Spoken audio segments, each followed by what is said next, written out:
সাড়ে 15 বছর তারা খুন করেছে, গুম করে আয়না করে বন্দি করে রেখেছে। এবারে ডিসেম্বর থেকে আগামী বছরের জুনের মধ্যে ইলেকশন হবে। নির্বাচনের আগে অবশ্যই দুটি কাজ সম্পন্ন করতে হবে। একটি হচ্ছে খুনিদের বিচার, এ বিচার দৃশ্যমান হতে হবে। আরেকটি হচ্ছে প্রয়োজনীয় সংস্কার। কিভাবে ঠান্ডা মাথায় তাহলে একটি মানুষকে তারা সীমান্ত পেরিয়ে এখানে এসে হত্যা করতে পারে? এটি তো একটি স্বাধীন দেশ। আমাদের বিজিবি যারা আছে তারা কি ওই পারে গিয়ে এগুলা করে? কারণ আমরা তাদের স্বাধীনতায় বিশ্বাস করি এবং তাদেরকে সম্মান দেখাই। সেই সম্মানটুকু বাংলাদেশের জনগণের পাওয়ার অধিকার আছে। আমরা 53 বছর পাইনি, আমাদেরকে দাবিয়ে রাখা হয়েছে। আধিপত্যবাদের কালো ছায়া আমাদের ঘাড়ের উপরে ছিল, আমরা এর ছায়া আর দেখতে চাই না।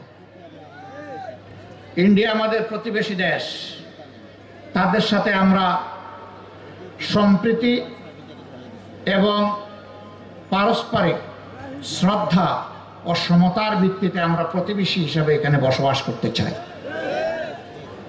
আমরা ভালো থাকলে তারা ভালো থাকবেন, আমাদের ভালো কেড়ে নিলে তারাও ভালো থাকবেন কিনা তাদেরকে চিন্তা করতে হবে। আমরা দেখতে চাই আমরা উভয়ে ভালো থাকব, সেই পরিবেশ ইন্ডিয়াকেই নিশ্চিত করতে হবে। আমাদের ন্যায্য অধিকারগুলো দিতে হবে। সাড়ে 15 বছর তারা খুন করেছে, গুম করে আয়না করে বন্দি করে রেখেছে। 24,000-এর ঊর্ধ্বে মানুষকে জীবনের তরে পঙ্গু করে দিয়েছে। কেউ চোখ হারিয়ে অন্ধ, কেউ হাত পা হারিয়ে পঙ্গু, কেউ আবার স্পাইনাল কর্ডে বুলেট ইনজুরি নিয়ে প্যারালাইজড হয়ে হাসপাতাল কিংবা তার বাড়ির বিছানায় ছটফট করছে। এই অবস্থায় যে কোনো নির্বাচনের আগে অবশ্যই দুটি কাজ সম্পন্ন করতে হবে। একটি হচ্ছে খুনিদের বিচার, এ বিচার দৃশ্যমান হতে হবে। আরেকটি হচ্ছে প্রয়োজনীয় সংস্কার। এই দুইটা ছাড়া বাংলাদেশের জনগণ কোনো নির্বাচন মেনে নেবে না। প্রধান উপদেষ্টা বারবার তিনি ঘোষণা দিয়েছেন এবারে ডিসেম্বর থেকে আগামী বছরের জুনের মধ্যে ইলেকশন হবে। আমরা প্রধান উপদেষ্টাকে বিনয়ের সাথে বলবো, আমরা ইলেকশন চাই, আমরা সুষ্ঠু নির্বাচন চাই। আর আমরা চুরি চামারি, কালো টাকার পেশি শক্তির প্রভাব যুক্ত নির্বাচন দেখতে চাই না।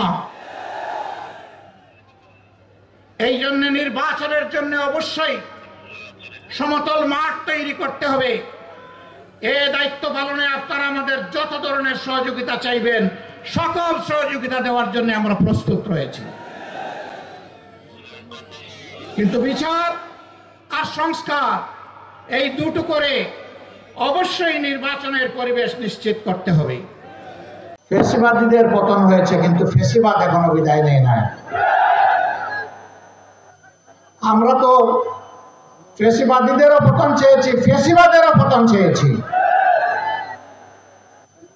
এই ফ্যাসিবাদের কুখাসলতগুলো এখনো বাংলাদেশে রয়ে গেছে। এখনো বাংলাদেশের মানুষ এক শ্রেণীর রাজনৈতিক কর্মী নামের যারা কলঙ্ক, তাদের হাতে এখনো নির্যাতিত হচ্ছে। রাস্তাঘাটে, ফুটপাতে, ব্যবসা প্রতিষ্ঠানে, মিল ফ্যাক্টরি, ইন্ডাস্ট্রিতে, পরিবহন সেক্টরে, সর্বত্র তারা ভয়াবহ চাঁদাবাজের তাণ্ডবে তারা অতিষ্ঠ। ইতিমধ্যে জনগণ প্রতিরোধ করতে শুরু করেছে। জনগণের ধৈর্যের বাঁধ ভেঙে গেছে। আমরা এই সংগ্রামী জনগণকে অভিনন্দন জানাই এবং আশ্বস্ত করি, চাঁদাবাজ দখলদারদের বিরুদ্ধে